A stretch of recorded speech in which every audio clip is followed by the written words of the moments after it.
അർജുൻ നായകനായ തമിഴ് ചിത്രം ബ്ലാസ്റ്റിന്റെ 19 ദിവസത്തെ world wide box office collection report ഇപ്പോൾ പുറത്തുവന്നു. ചിത്രം 19 ദിവസം കൊണ്ട് വേൾഡ് വൈഡ് 73 കോടി 40 ലക്ഷം രൂപയാണ് നേടിയത്. തമിഴ്നാട്ടിൽ നിന്നും 29 കോടി 66 ലക്ഷം രൂപയും കേരളത്തിൽ നിന്നും 15 കോടി 17 ലക്ഷം രൂപയും തെലുങ്കു സ്റ്റേറ്റിൽ നിന്നും 8 കോടി 99 ലക്ഷം രൂപയും കർണാടകത്തിൽ നിന്നും 5.03 കോടിയും റെസ്റ്റ് ഓഫ് ഇന്ത്യയിൽ നിന്നും 21 ലക്ഷം രൂപയും ഓവർസീസിൽ നിന്നും 14 കോടി 34 ലക്ഷം രൂപയുമാണ് ചിത്രം 19 ദിവസം കൊണ്ട് വേൾഡ് വൈഡ് നേടിയത്.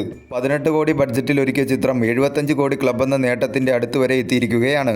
370%-ലധികം ചിത്രം തിയേറ്ററിക്കൽ റിക്കവറി നേടിയിരിക്കുകയാണ്. 185%-ലധികം ചിത്രം ബഡ്ജറ്റ് റിക്കവറിയും നേടിയിരിക്കുകയാണ്.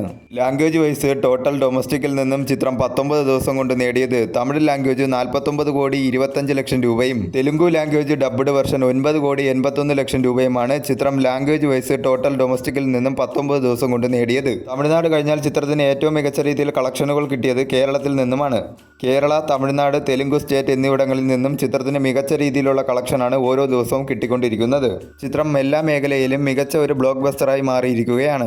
അർജുന്റെ കരിയറിലെ തന്നെ ഏറ്റവും വലിയ ബ്ലോക്ക് ബസ്റ്ററുകളിൽ ഒന്നായി മാറിയിരിക്കുകയാണ് ബ്ലാസ്റ്റ് എന്ന ചിത്രം. 2 ദിവസത്തിനുള്ളിൽ ചിത്രം 75 കോടി ക്ലബ് എന്ന നേട്ടവും കൈവരിക്കുന്നതായിരിക്കും. വലിയ രീതിയിലുള്ള ഹൈപ്പിലും അതുപോലെ തന്നെ ബഡ്ജറ്റിലും വരുന്ന പല ചിത്രങ്ങളും തിയേറ്ററുകളിൽ തകർന്നടിയുന്ന ഈ സമയത്താണ് ബ്ലാസ്റ്റ് പോലൊരു ചിത്രം ചെറിയ ബഡ്ജറ്റിൽ ഒട്ടും പ്രതീക്ഷയില്ലാതെ വന്ന് വലിയൊരു വിജയമായി മാറുന്നത്. വരും ദിവസങ്ങളിലും ചിത്രത്തിന് മികച്ച രീതിയിലുള്ള കളക്ഷൻ തന്നെ പ്രതീക്ഷിക്കാവുന്നതാണ്.